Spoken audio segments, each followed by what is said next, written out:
गयाते, स्वामींनी आसूड का आणलाय? कोणावर तरी आसुडाचे फटके बसणार आहे.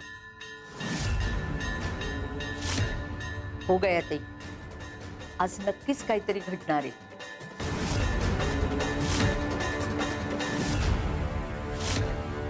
कपिला मावशी, मला वाटलं तुम्ही मला स्वामी आजोबांकडे नेताय. तुझे स्वामी आजोबा ना काही करू शकत नाही. जी काही मदत करायची आहे ना तुला, ती व्यंकट सावकारच करू शकतात. काय सावकार? अगदी खरं बोलतायत त्या. अगं स्वामी जर का काही करू शकत असते तर त्यांनी तुझ्या बाबांचा जीव नसता का वाचवला?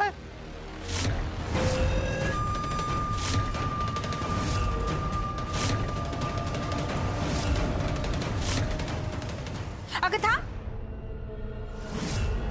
सावकार, काय सांगताय ते ऐकून तर घे आधी.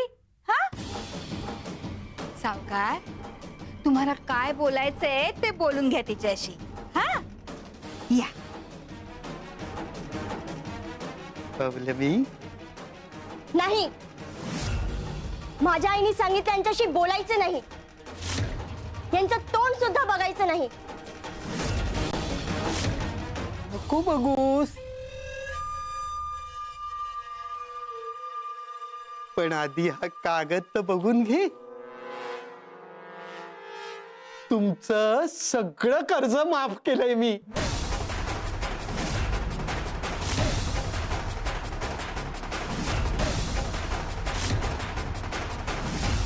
वा, हे खरं आहे?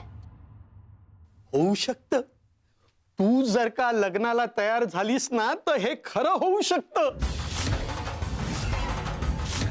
आणि एकदा का तू लग्नाला तयार झालीस ना, मग तुझी आई सुद्धा काही करू शकत नाही. पौलमी, बाळा नीट विचार कर. हा, आजी आज म्हातारी झालीये. अगं तिच्या खांद्यावर किती ओझं देणार आहेस तू? आणि आईची तब्येत बरी नसते. आता त्या दोघींचं रक्षण तुझ्या हातात आहे. म्हणून सांगते, व्यंकट सावकारांशी लग्न कर. अगं सोन्याने मढवतील तुला. हो. पौलमी, मला सांग, आता ह्या वयात तुझ्या आजीला आणि आईला घराबाहेर काढून तू उघड्यावर आणणार आहेस का? बाई, रस्त्यावर. तेव्हा नीट विचार कर आणि माझ्याशी लग्न कर.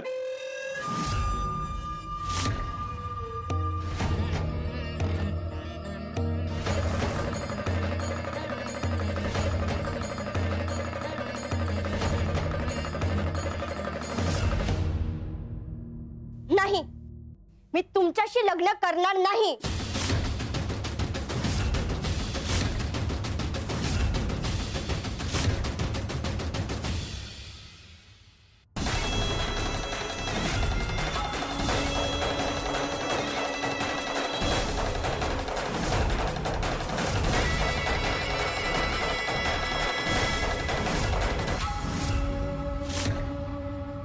हार का घातला मला? अगं थांब. अजून बांगड्या सुद्धा घालायच्या आहेत. नाही, मला नकोय तुमच्या बांगड्या. अगं पण मला घालायच्यात ना तुला बांगड्या. दे आता तो हात दे. सोडा मला. पौलमी, पाहू. वा वा वा, काय सुंदर दिसतोय हार तुझ्यावर. आ? काय सावकार, फारच सुंदर आहे हो हार. एकदा काही पौलमी लग्नाला तयार झाली की एवढे दागिने आम्ही या व्यंकटकडून वसूल करून घेऊ. अगदी बरोबर. अगं ही तर सुरुवात आहे. अख्खीच्या अख्खी सोन्याने मडवीन मी तुला. अगदी राणी सारखी ठेवेन. तुझी आई आणि आजी अगदी ऐशो आरामात राहतील. नीट विचार कर, माझ्याशी लग्न कर, म्हणजे सगळी सुख तुझ्या पायाशी येतील.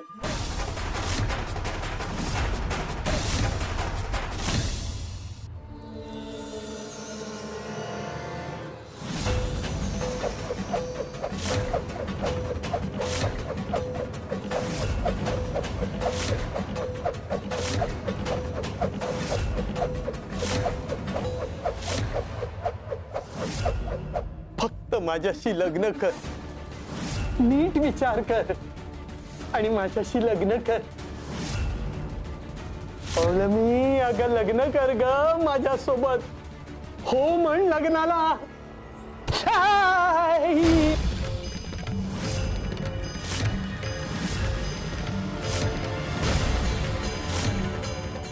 नाही, मी तुमच्याशी लग्न करू शकत नाही.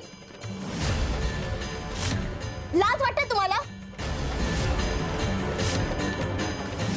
तुमचं वय काय, माझं वय काय? तुमच्या मुलीच्या वयाची आहे मी. अगं पण मुलगी तर नाहीस ना, म्हणून मला तुझ्याशी लग्न करायचंय.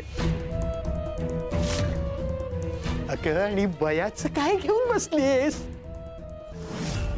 पैसा महत्वाचा. पौलमी, बाळा, अगं उद्या जर तुझ्या आईने एखादं स्थळ बघितलं तुझ्यासाठी आणि जर तो मुलगा छंदी फंदे निघाला, व्यसनी निघाला, तर आयुष्यभर रडत बसशील ग. काय आहे, हे स्थळ आपल्या ओळखीचं आहे. हो, शिवाय निर्व्यसनी आहे मुलगा, छंदी फंदी तर अजिबात नाही. म्हणून म्हणते सावकारांशी लग्न कर. अगं सुखात ठेवतील तुला. हो, पौलमी, तुझ्या आईने जर चुकीचं स्थळ आणलं तर? नाही, माझी आई अशी करूच शकणार नाही. माझा पूर्ण विश्वास आहे तिच्यावर.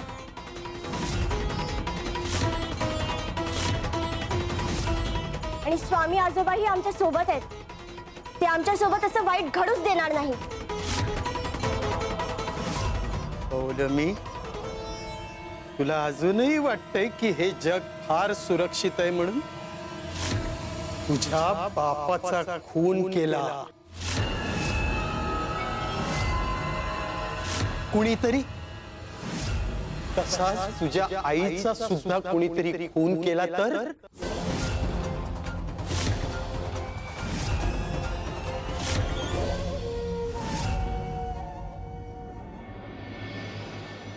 राधा, गेली होतीस का सगळ्या नातेवाईकांकडे? हो. मग दिले का कोणी उसने पैसे? नाही हो, कोणीच नाही दिले. यांनी आजवर सगळ्यांसाठी खूप केलं, पण आज हे गेल्यानंतर त्यांच्या कुटुंबाला आधार द्यायला कोणीच तयार नाही. वाटलंच मला. अगं सगळी नाती खोटी, नुसतं नाटक असतं. अगं संकटात कोणी सोबत उभं राहत नाही. अगं राधा, आता काय झालं? सासूबाई, सगळे म्हणाले एवढीच पैशांची गरज असेल तर आजवर ज्या देवीवर श्रद्धा ठेवलीस तिचा सोन्याचा मुखवटा विकून टाक.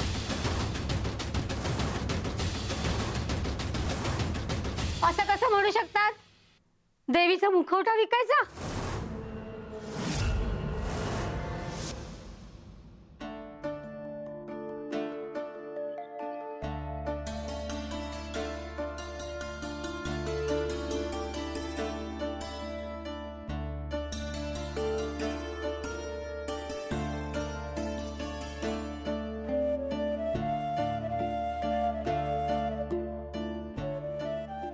राधा, पिढ्यानपिढ्या हा मुखवटा आपल्या घरामध्ये आहे.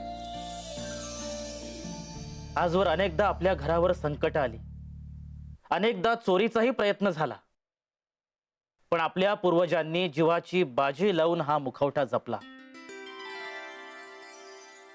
आपल्यालाही तेच करायचंय. देव ना करो पुढे मागे कुठलीही परिस्थिती आली तरी या मुखवट्याला हात लावायचा नाही. हा मुखवटा म्हणजे साक्षात देवी आहे, आपली आई आहे, आणि आईला कुठल्याही कारणाने घराबाहेर काढायचं नसतं. राधे, मला वचन दे, काहीही झालं तरी हा मुखवटा तू जपशील.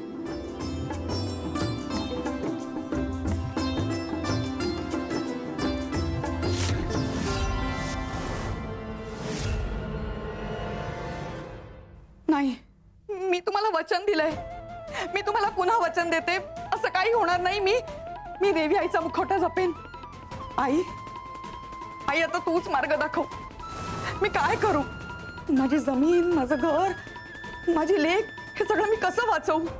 राधा, अगं रघुनाथच्या जीवाला जोखीम आहे, थांबव त्याला. अहो सासूबाई, तुम्ही नका एवढी काळजी करू, काही होणार नाही. राधे, आता आक्रोश करून काय होणार आहे? सगळं तुझ्यामुळेच झालंय. त्याच वेळेला ठाम पाऊल उचललं असतंस तर आज आपल्या घरावर ही वेळ आली नसती. आता तू केलेल्या चुकांना देवी तरी काय करणार? चल, लाग आता तयारीला. आता हे घर सोडायचंय आपल्याला, नाहीतरी दुसरा पर्याय काय राहिलाय म्हणा.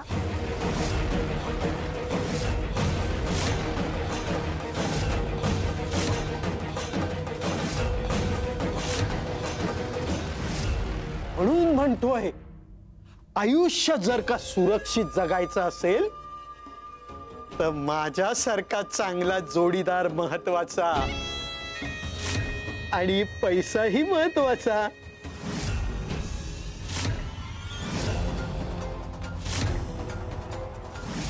पौलमी,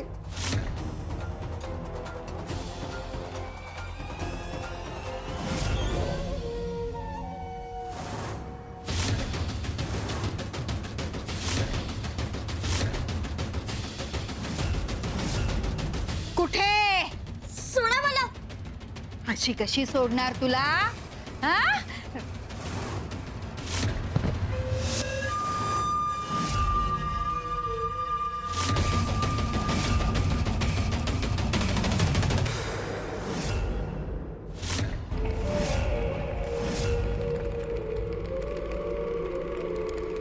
एकदा का सावकाराचं आणि पौलमीचं लग्न झालं की मग आमचं भलंच भलं होणार.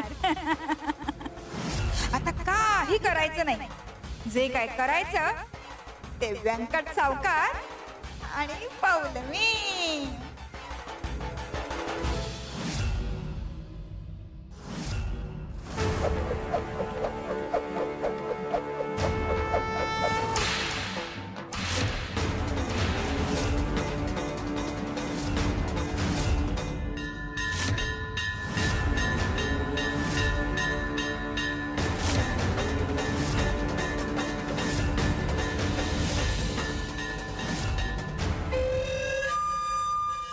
पौलमी, अगं प्रेमानं सांगून काय ऐकत नाहीस तू? काका सोडा. काका सोडा. सोडा मला. ताकद लावतेस? लाव.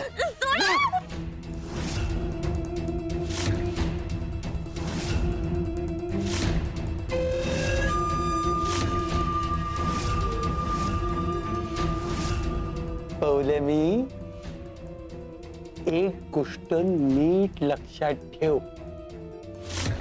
आता इथं तू आणि मी सोडून दुसरं कुणीही नाही.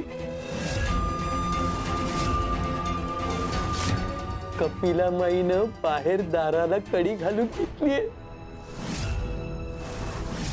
आता जर का मी तुझ्या सोबत जबरदस्ती केली ना तर उद्या तुला माझ्याशी लग्न करण्या वाचून दुसरा कुठलाच पर्याय उरणार नाही.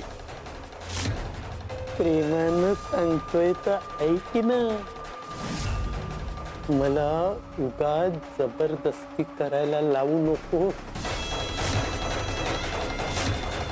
माझ्याशी लग्न करायला तयार हो. काका, काका माझ्या बरोबर जबरदस्ती करू नका. काका, मला तुमची भीती वाटते. काका, काका मी तुमच्या पाया पडते.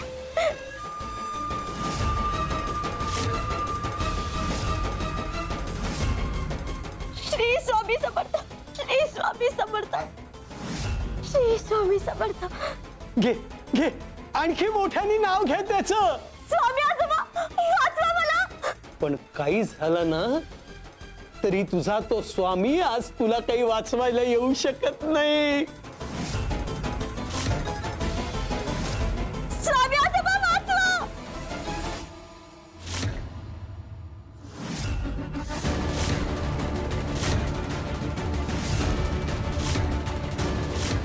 राधा ही इथे अचानक कशी आली? तिला कोणी सांगितलं?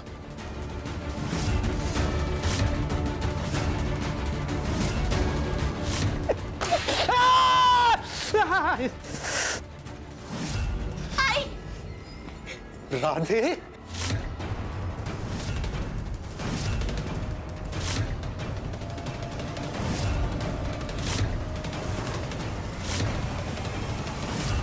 राधे, तू आणि इथे?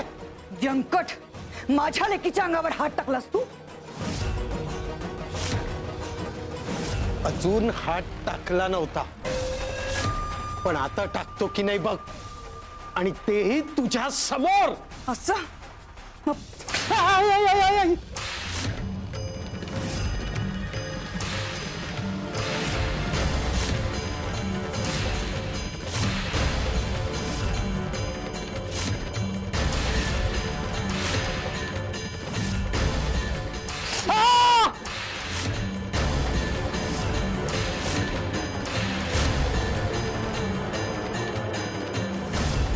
ही राधा तिकडे व्यंकटला फटके मारते आणि इथे आमच्या अंगावर का वळ येत आहेत.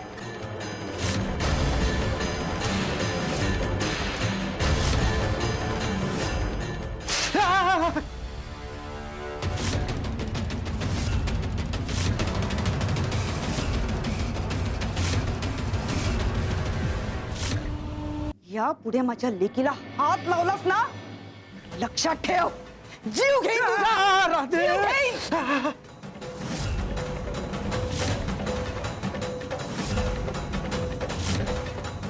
चल पाऊल मी.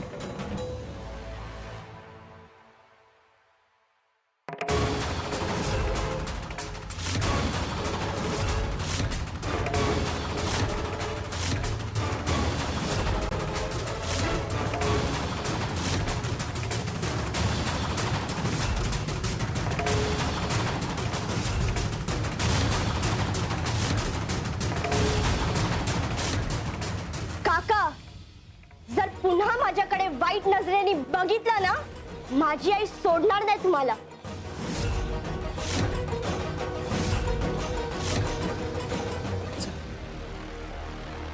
राधे, हे सगळं खूप महागात पडेल तुला.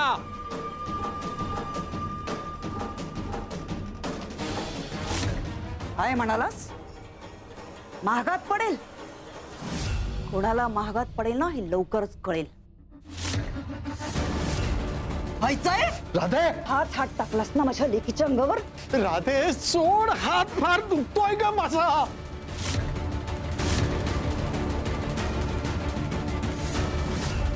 आज सोडते तुला.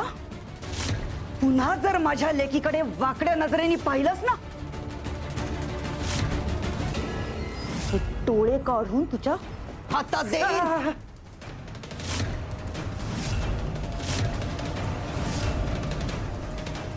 चल राधे, या अपमानाचा बदला मी नक्की घेईन. सोडणार नाही तुला.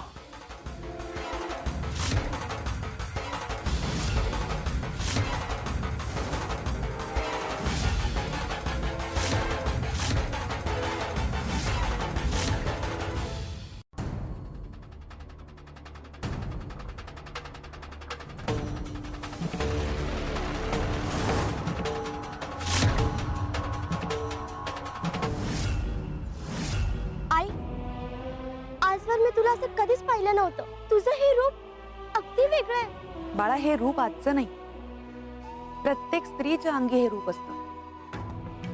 फक्त तिला स्वतःला त्याची जाणीव नसते इतकंच. जेव्हा संकट दार ठोठावतं तेव्हा स्त्रीचं हृदय हे फक्त कोमल हृदय राहत नाही, तर त्यातल्या दुर्गेचं जागरण होतं. स्त्री म्हणजे फक्त कोमल हृदय नाही, तर ती शक्ती आहे, ती आधार आहे. तिचं मायेचं रूप जसं गोड आहे ना, तसंच तिचं रक्षण करणारं रूप प्रखर आणि कडक आहे. स्त्रीची माया जीवाला सांभाळते, पण तिचा तेजोमय क्रोध अन्यायाचा नाश करतो. विसरू नकोस बाळा, दुर्गा म्हणजे रक्षण करणारी आई. आणि आई फक्त उदरनिर्वाह देत नाही, ती जगण्यासाठी धैर्य देते. आणि ज्या क्षणी आई मनाशी ठरवते की माझ्या लेकरावर कुठलंही संकट येऊ नये, त्या क्षणी तिच्यातलं सामर्थ्य पर्वतासारखं आढळ होतं. तिच्या आशीर्वादाने घर टिकतं, तिच्या छायेखाली कुटुंब सुखानं श्वास घेतं, आणि तिच्या रोषाने अन्याय करणारा थरथर कापतो. म्हणूनच प्रत्येक स्त्रीमध्ये दुर्गा आहे. फक्त वेळ आल्यावर तिला स्वतः मधली ती दुर्गा ओळखता यायला हवी.